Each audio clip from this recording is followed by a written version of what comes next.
Hello and welcome to another episode of Icebat's video game commentary. Today I want to talk to you all about something that we've all faced in our lives at one time or another, and that is rejection. Yes, rejection. That terrible thing that we all fear except those of us who are antisocial and feel no connection with humanity. But first, I would like to start off with saying that if you haven't already noticed, I'm starting this game off in a bit of a different place from where I left off. And that's because, well, I was going to tell you that I just skipped over some parts to speed things along.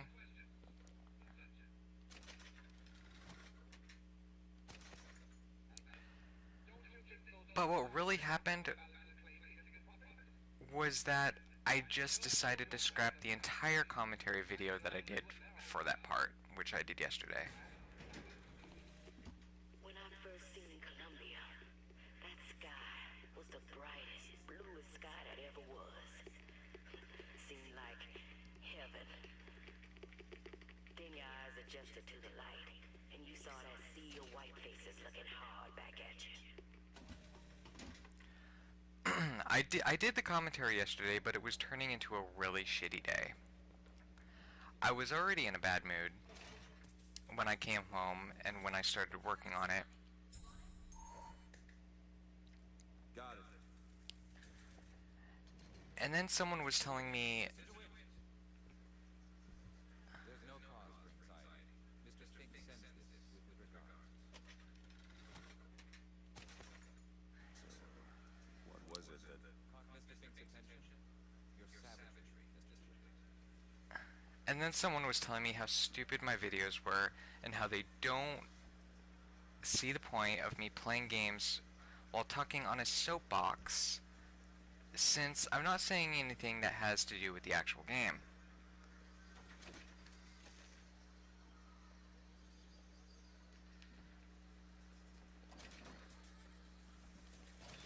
And what is with kids and twirling around in this world?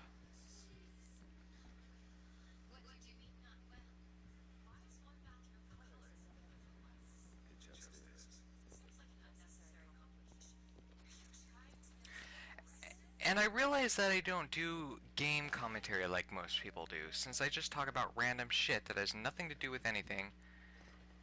And I know that not everyone is going to agree with whatever it is that you do in life. I mean, it doesn't matter what you do. Someone somewhere will tell you ways that you can do it better, or that you are doing it wrong.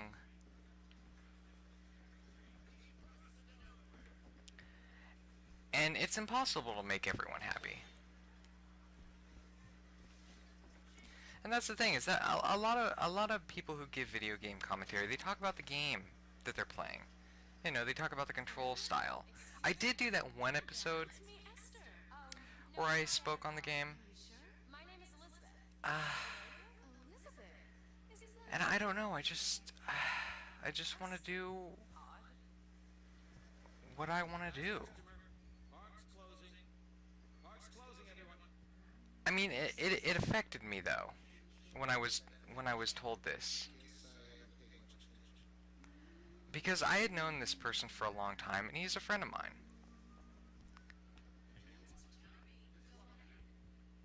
Plus, I was already in a bad mood, so it just made me feel worse. I was in the middle of editing the video to be released, and I just felt like, you know what? Fuck this. I scrapped it, laid down, and I just lied there for, probably about an hour. I pretty much just lost my initiative because I was just thinking to myself, you know, what is the point of doing this? I mean, if people don't even care, I mean, why should they give a shit, honestly, what I have to say or what I talk about? I mean, it's not really game commentary, 2 tickets for passage to the first. because I'm talking nothing about this game. I'm just playing games while talking about random shit. In a bit of a rush, pal.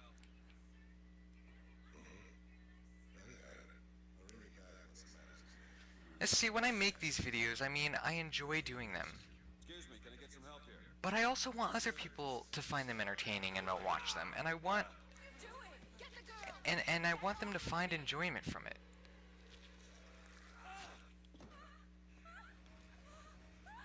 I want to deliver something that they enjoy.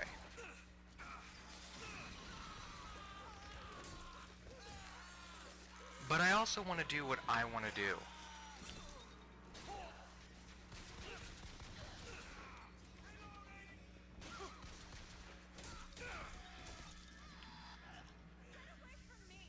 Fuck, I almost died there.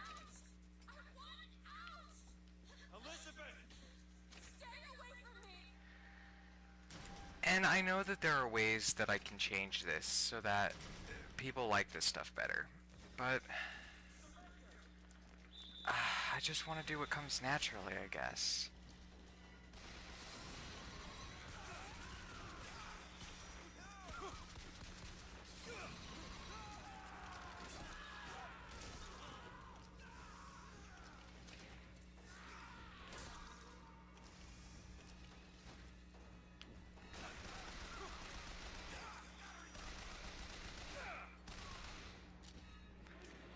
And that's kind of like playing games and see, I think that this is something that journalists, and I'm not saying that what I'm doing right now is journalism, it's game commentary, but you know, I am something of an aspiring journalist, and I'm taking journalism classes right now, and you know, part of being a journalist is reporting the news. And it's reporting the news in a way that makes people interested as well and makes them want to keep reading or keep watching whatever it is you're presenting. But journalists, the people who get into journalism, they also want to be heard. They also want to be recognized, and they want to write.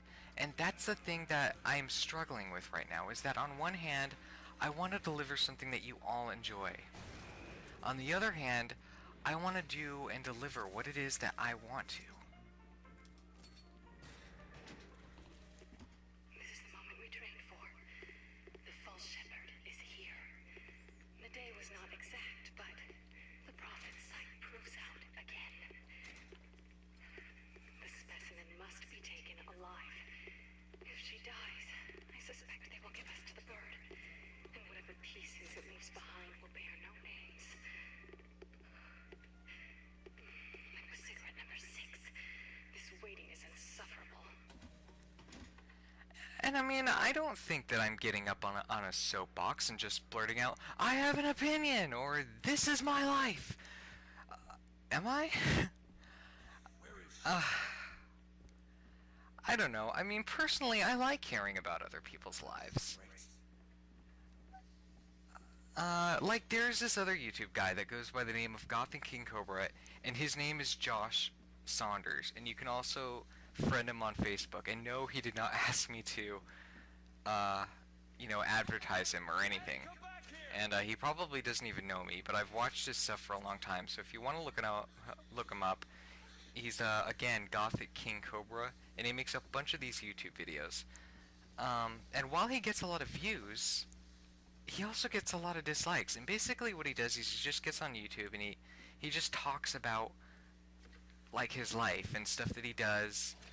And he's goth.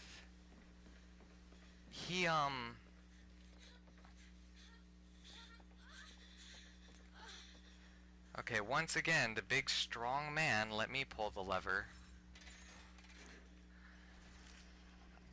He just talks about stuff, and he's goth, and you know, a lot of people, they're like, oh my god, he's different, I'm just gonna dislike his stuff. But I enjoy watching his videos. I enjoy hearing about his life. And if other people don't like it, then just don't watch it. And that's kind of how I felt like with what I was being told with my videos, is that they're not really game commentary videos.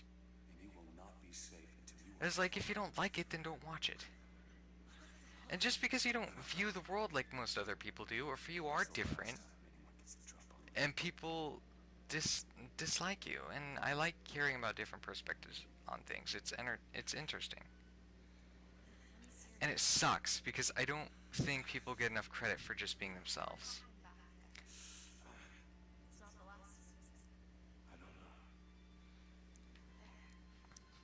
don't know. Okay, so let me tell you why I was having such a shitty day yesterday. It actually started out really good. So, it was a really beautiful day.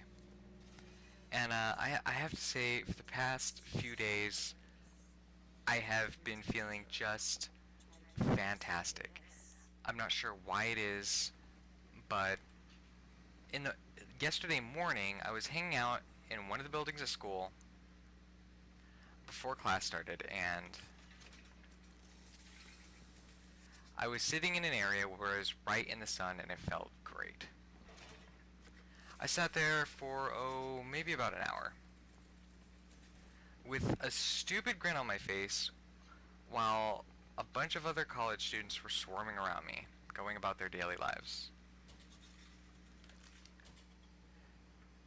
Now, usually in those situations with lots of people, my anxiety increases and I start freaking out. But I was thinking back on how you can control your thoughts by knowing what it is that causes your anxiety, like I was talking about in an earlier video, and I literally felt as though I had reached a nirvana of some kind.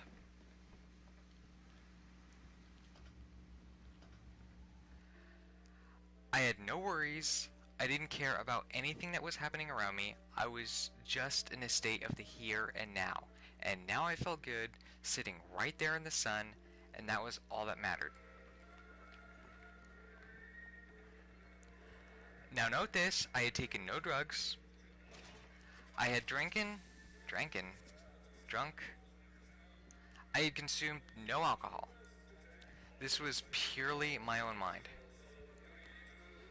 Except, of course, for the rock of coke that I snort every morning to get myself out of bed.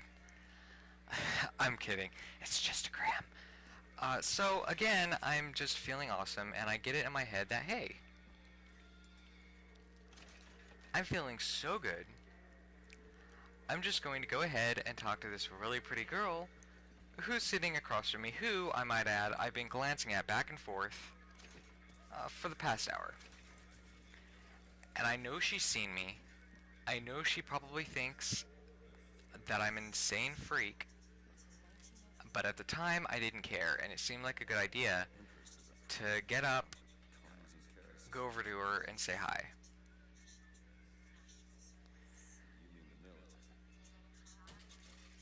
She immediately looks at me, rolls her eyes, gets this disgusted look on her face, gets up, walks away. And these are the feelings that I feel in that moment, in this order. My courage is gone. The warmth from my body dissipates. It is replaced with a freezing cold. I literally feel sick, like I'm about to collapse. My legs lose all of their strength. And I believe I actually wobbled just a bit. Just a bit.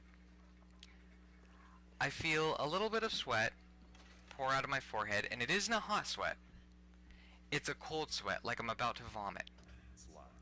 Have a look. There you go.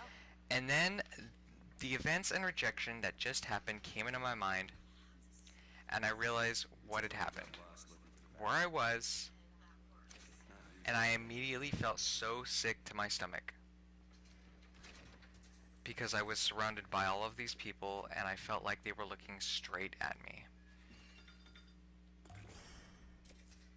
Just what the doctor ordered. Now, I know none of this makes sense, because I know that in reality, nobody gives a shit. But in my warped little bat mind, My rejection was the main focus for everyone in the room. They were tweeting about it. Oh yes, there were tweets. They were texting, Facebooking. Possibly even LinkedIn.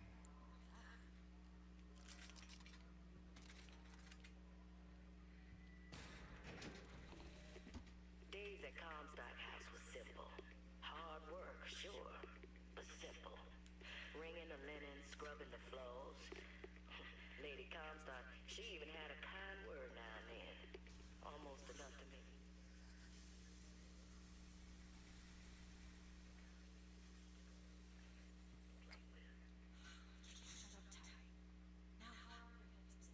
Let me see if I can get that gate open by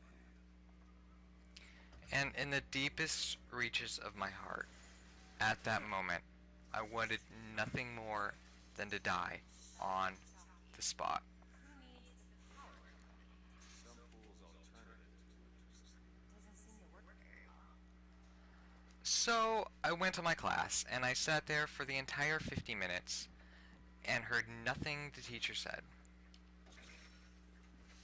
I think it had something to do with active and passive voices and what verbs are. And by the way, I paid like $800 for this class. You think I can get a little more than a fucking grade school education? On a side note, verb, the teacher can go fuck herself. And I hope to God that she never watches this, because that would be incredibly awkward.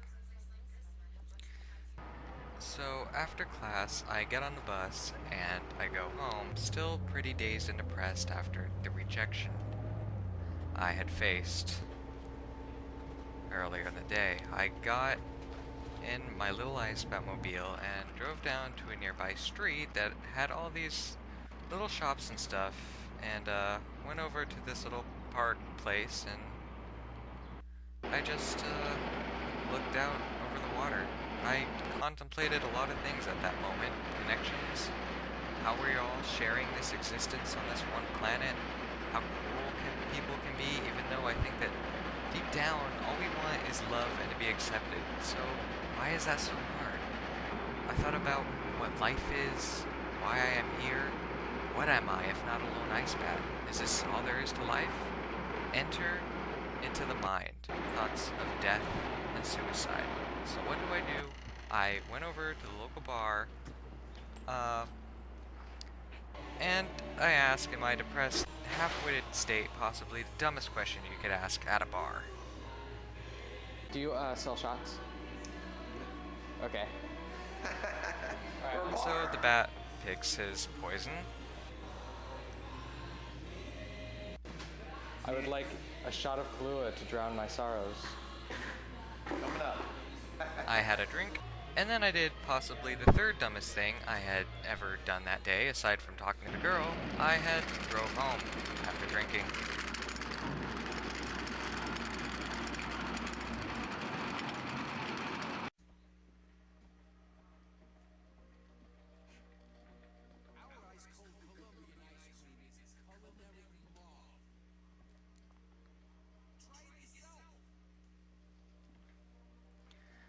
And,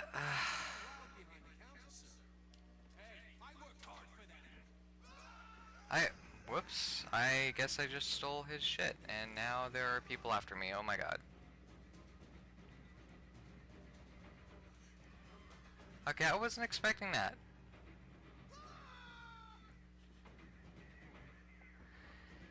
And I guess the point of this is,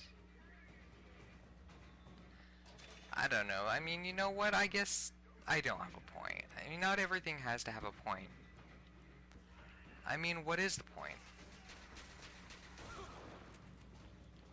I mean, we all go through our lives doing what it is that we think we need to do. And not everybody is going to like that. And we are going to face rejection at times. Whether it come to girls or whether it comes to whatever it is that we decide to do.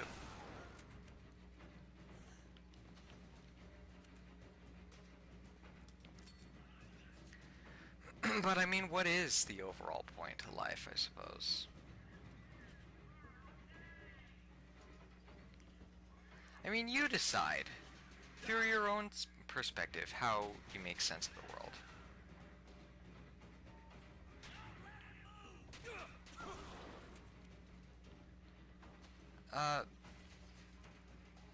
This experience to me wasn't anything to do with religion or politics. It was about emotions and connections.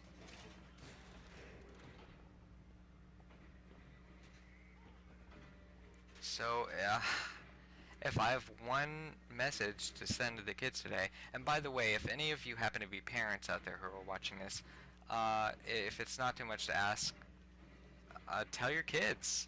Tell your kids about me and have your kids watch me. It's that the message I have is that life sucks. Okay, I have to leave with something better than that, I guess. Oh, also, forgot to mention. After I had left the bar, somebody there was another girl who had seen me making the or recording, playing around with the Icebat mobile, and she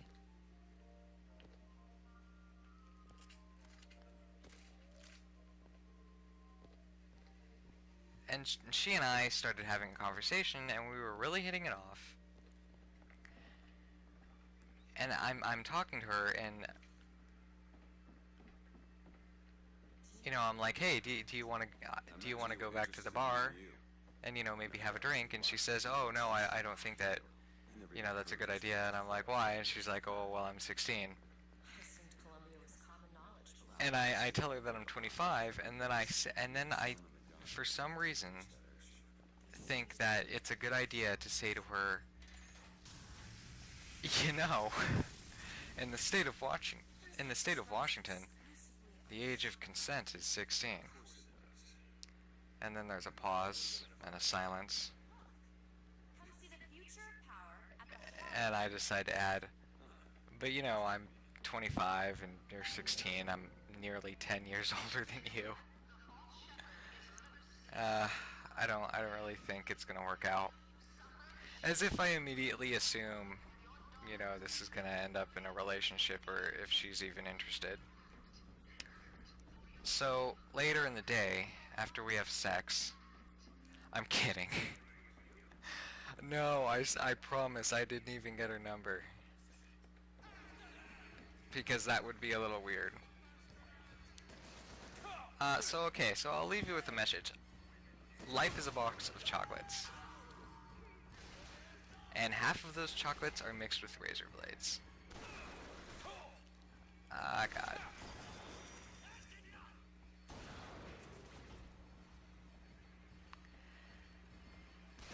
Take your pick. Take a chance.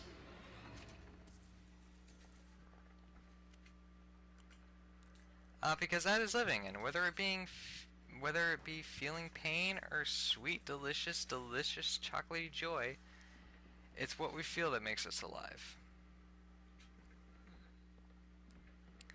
And so this has been Icebat. Thank you for watching, and tune in next time.